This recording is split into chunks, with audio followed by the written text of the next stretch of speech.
বন্ধুরা, আজকে আমি তোমাদের ক্লাস 6 এর lesson 1 it all began with a drip ট্রিপের অ্যাক্টিভিটি আলোচনা করব। Activity 4, complete the following sentences with information from the text. বলছে যে অর্থাৎ শূন্যস্থান পূরণ করতে হবে টেক্সট থেকে নিয়ে। দেখো, প্রথম প্রশ্ন, the tiger was frightened because, বাঘটা ছিল খুব ভয় পেয়ে গেছিল। কারণটা আমি তোমাদেরকে প্যাসেজ থেকে দেখিয়ে দিচ্ছি, তোমরা তুলে নাও। তোমরা চলে এসো 10 নম্বর পাতায়।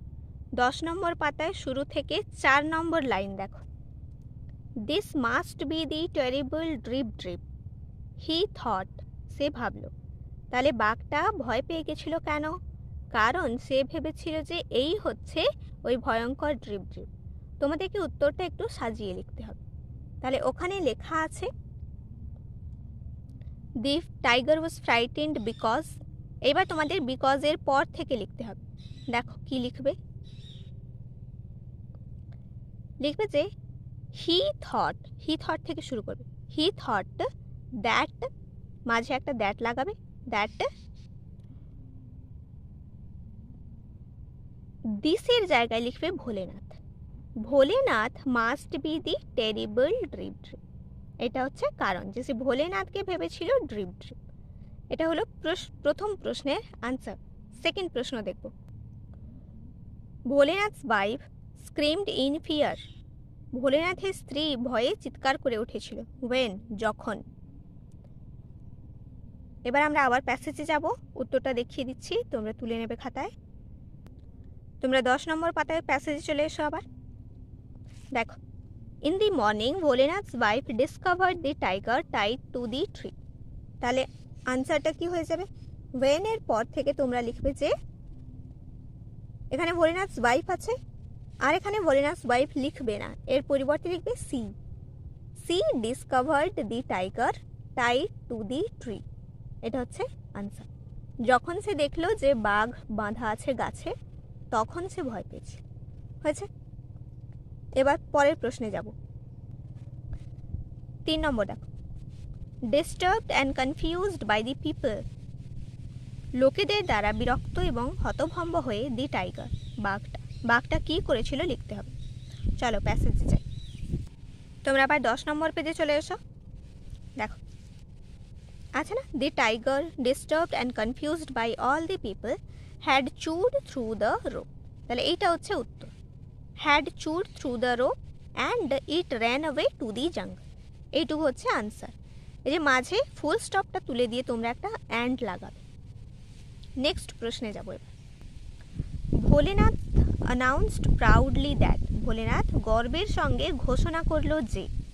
চলো এবার প্যাসেজে যাই। দেখো কি ঘোষণা করেছিল?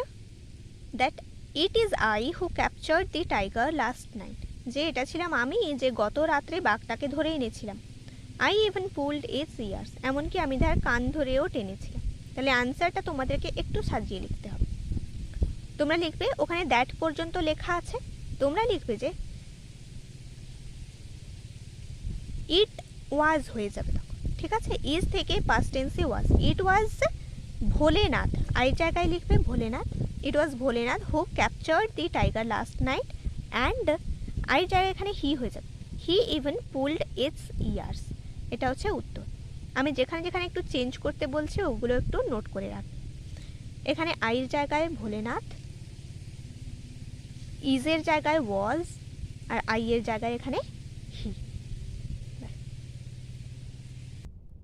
অ্যাক্টিভিটি 5-এ চলে এসো তোমরা এবার। দেখো প্রথম প্রশ্ন কি আছে। Why did Bholenath bring the tiger home? কেন, ওয়াই অর্থাৎ কেন ভোলেনাথ ব্রিং মানে এনেছিল, টাইগার বাঘ হোম বাড়ি। তাহলে কেন ভোলেনাথ বাঘকে বাড়িতে এনেছিল? কারণটা কি?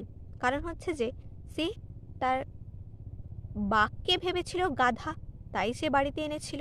তাহলে আনসারটা দেখো পাশেই লেখা আছে।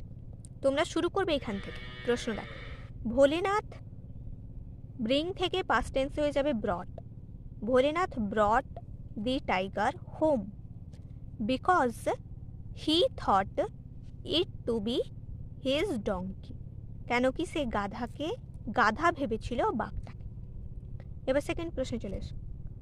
What made the neighbours come running out of their hearts. What মানে কি, কিসের জন্য প্রতিবেশীরা বাড়ির বাইরে চলে এসেছিল। কিসের জন্য এসেছিল তোমরা জানো? ভোলেনাথের স্ত্রী ভয়ে চিৎকার করে উঠেছিল, যার জন্য প্রতিবেশীরা বাইরে চলে এসেছিল। তাহলে আনসারটা কিভাবে লিখবে দেখো, এই হোয়াট আছে, এই হোয়াটটা তুলে দিয়ে লিখবে ভোলেনাথস ওয়াইফস স্ক্রিমিং। ভোলেনাথের স্ত্রীর চিৎকার, এই চিৎকারের জন্য প্রতিবেশীরা বাইরে চলে এসেছিল। তাহলে আনসারটা কি হলো? Bholenath's wife's screaming made the neighbours come running out of their huts. বুঝেছ? এবার পরের প্রশ্নে এসো। Why were the villagers relieved. কেন গ্রামবাসীরা স্বস্তি অনুভব করছিল? কেন? তোমরা জানো যে বাঘ পালিয়ে গেছিল জঙ্গলে, তাই তারা স্বস্তি অনুভব করেছিল। তাহলে উত্তরটা এইভাবে লিখতে হবে, এইখান থেকে শুরু করবে, দি থেকে। দি ভিলেজার্স ওয়ার রিলিভড বিকজ। বিকজের পরে আমি তোমাদেরকে প্যাসেজে দেখাচ্ছি কত দূর লিখতে হবে। প্যাসেজে চলে এসো তোমরা, 10 নম্বর পাতার প্যাসেজে দেখো। বিকজের পর থেকে লিখবে because the tiger disturbed and confused by all the people had chewed through the rope and it ran away to the jungle. এই জঙ্গল পর্যন্ত হচ্ছে আনসার, তোমরা খাতায় নোট করতে থাকো। নেক্সট প্রশ্নে যাব। How did the king reward Bholenath for his bravery. How মানে কিভাবে, কিভাবে রাজা পুরস্কৃত করেছিল ভোলেনাথকে তার সাহসিকতার জন্য। রিওয়ার্ড মানে হচ্ছে পুরস্কৃত করা। তাহলে আনসারটা এইভাবে লিখতে হবে যে, আমি তোমাদের প্যাসেজেই দেখিয়ে দিচ্ছি কোন আনসারটা হবে। চলো প্যাসেজে যাই। দেখো উত্তরটা এখান থেকে লেখা হবে। He made Bholenath the commander in chief of the king's army. Bholenath and his wife were given a huge house to live in. তাহলে তোমরা এইখান থেকে শুরু করবে, হি থেকে শেষ করবে পুরো এখানে ফুল স্টপ। এখানে কোনো চেঞ্জ কিচ্ছু করতে হবে না, যেমনটা লেখা আছে তোমরা তেমনটাই লিখবে। এটা হচ্ছে আনসার। তাহলে বন্ধুরা আজকের ভিডিও এখানেই শেষ করছি। পরের ভিডিওয় তোমরা নেক্সট পার্টটা পেয়ে যাবে। লিঙ্ক আছে ডেসক্রিপশানে, তোমরা ওই লিঙ্ক থেকে পরের ভিডিওটা পেয়ে যাবে।